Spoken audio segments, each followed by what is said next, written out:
어제 새벽 우리 3반 시연이 어머니가 겨우겨우 늦게 잠이 들었는데 꿈을 꾸셨다고 합니다. 시연이 동생 이연이하고 어딘가를 같이 갔는데 거기 시연이가 와 있었다는군요. 그 시연이는 오늘도 3반 어머님들 오셨지만 이 검은색 3반 티셔츠를 입고 그리고 수학여행 가기 전에 사주었던 추리닝을 입고 먼저 와 있었답니다. 시연이를 보고 시연이 어머니 다가가서 꼭 껴안고 물어봤습니다. 여기 어떻게 왔니? 그러자 시연이가 이렇게 대답을 했습니다. 엄마, 나도 엄마한테 갈래. 그렇게 울다가 시연이 어머니는 잠을 깨셨습니다. 그리고 오늘 이 참담한 일이 일어나고 말았습니다. 우리도 우리 아이들한테 지금 당장이라도 가고 싶습니다. 그 절절한 마음을 왜 이리도 몰라주는지 검경 합동수사나 국정조사는 가족과 국민에게 진실을 보여주기는커녕 의혹만 더 확산시켜왔다. 국정원이 세월호 증축에 관여했을 가능성을 의심케 하는 문건이 발견되었는데도 그냥 묻어버리려고 한다. 골든타임을 포함한 7시간 동안 대통령이 무엇을 했는지 궁금하다는데 아무도 알려줄 수 없다고 한다. 4월 16일 이후로 아직까지 그날을 떠나지 못하는 우리 가족들더러 여기에서 멈추라는 말인가? 평생 그날의 참사 속에서 살라는 말인가? 대통령이 임명하는 상설특검법에 따라 특검을 하겠다는 합의는 가족들을 2번 죽이는 일이다. 가족이 아무런 의견도 낼 수 없는 특별검사 후보 추천위원회가 낸 후보 2명 중 대통령이 1명을 임명한다고 한다. 이런 특별검사에게 우리 아이들이 죽어가야 했던 진실을 내맡기라는 것인가? 그럴 것이었다면 특별법을 요구하지도 않았다. 검경과 국회, 국정조사에만 진상규명을 맡길 수 없는 이유는 그저 불신 때문만이 아니다. 세월호 참사로 희생된 우리 아이들, 여러 희생자들에게 전할 이승의 편지는 우리 스스로 써야 하기 때문이다.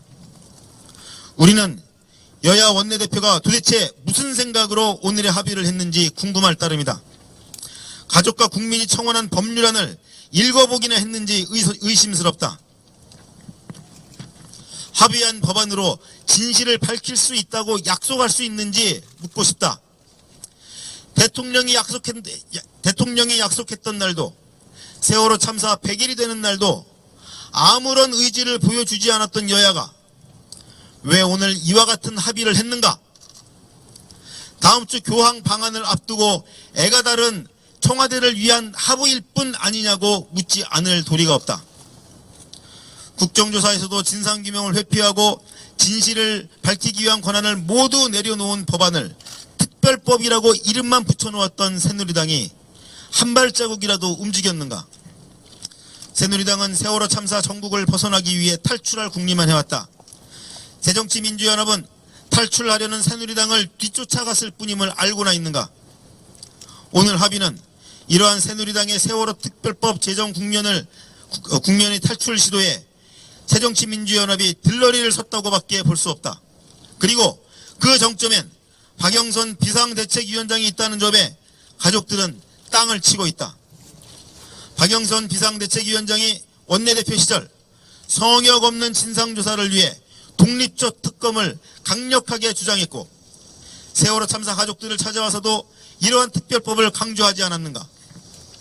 그런데 손바닥 뒤집듯 가족과 국민의 의견을 철저히 무시하고 여당과 합의한 것에 대해 가족들은 용납할 수 없을 뿐만 아니라 반대의 입장을 다시 한번 명확히 한다.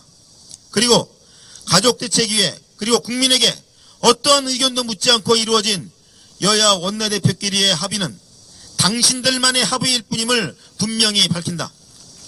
여기에서 멈추는 순간 진실은 사라지고 또 다른 참사가 서서히 시작될 것이다. 가족들과 함께 해온 국민들 역시 오늘의 여야 합의에 우려와 분노를 감추지 않고 있다. 이것이 국민의 뜻이다. 이번에는 달라져야 한다는 것. 그래서 수사권과 기소권으로 진실을 밝힐 수 있는 특별법이 제정되어야 한다는 것, 진실을 내다버린 여야 합의 따위는 우리의 갈 길을 막을 수 없다는 점을 분명히 밝히는 바이다. 2014년 8월 7일 세월호 참사 일반인 희생자 유가족 대책위원회, 세월호 참사 희생자 실종자 생존자 가족 대책위원회 이상입니다. 개인적으로 한 말씀 더 드리겠습니다.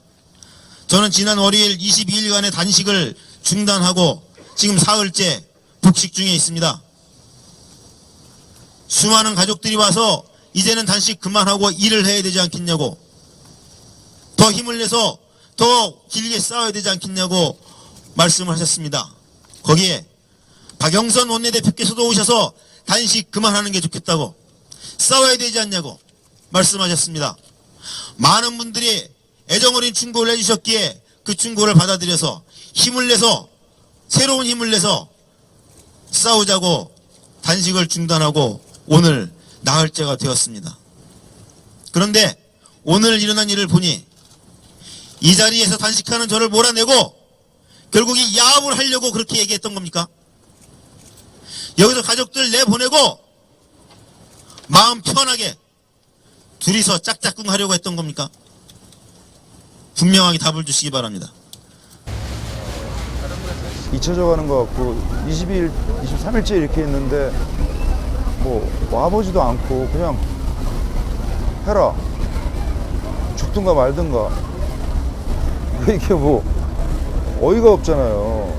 정부와 대통령의 무책임하고 어떤 무능함 때문에 여기까지 왔는데, 그러면 그렇다고 유가족들이 뭐 정권 퇴진을 얘기하는 것도 아니고, 근데 지금 계속 국조특위 뭐 청문회다 파행으로 결렬되고, 이 상황에서 그런 거 다 떠나서 그냥 내가 사랑하는 나라 대한민국에서 약자라고 굴욕당하지 않고 제발 습관처럼 사람들이 에휴 이거 보고 사니까 제발 이러지 않는 나라 정도만 됐으면 좋겠다는 게 제 마음이거든요. 근데 왜곡 보도돼서 잘못 알려져서 유가족들이 그 폄하되는 것들, 예를 들어 의사자 지정 요구한 적 없죠, 유가족들이.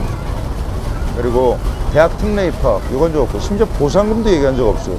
추모 특별법이 뭡니까? 세월호 참사에 대한 진상조사, 정확한 규명을 해서 책임자 처벌, 적폐타파, 관피와 척결을 통하여 안전하고 정의로운 대한민국을 만드는 거예요. 대통령도 울면서 그렇게 얘기했죠. 그거 주장하는 거잖아요. 근데 왜 싸워야 되죠? 정말 조금만 우리가 잘하면 정극을 만들 수 있는 거예요. 정 드라마를. 근데 뭐냐면 이거예요. 특별법을 사람들은 유가족들을 위한 것이라고 지금 자꾸 오도가 되고 있어요. 왜냐면 의사자 지정도 유가족들이 주장한 게 아닌데 주장했다고 알려지고, 일단 그거 아닙니다. 계속 이건 알려질 겁니다. 진실이니까. 그리고 그러니 특별법 제정도 뭔가 좀 약간 껄끄러워하고 이게 유가족들만을 위한 것인가 하는데 아니라는 거죠. 그리고 특별법 제정을 놓고 이렇게 싸울 문제가 아니라는 거죠. 절망 끝에서 희망을 노래하는 게 제 노래거든요.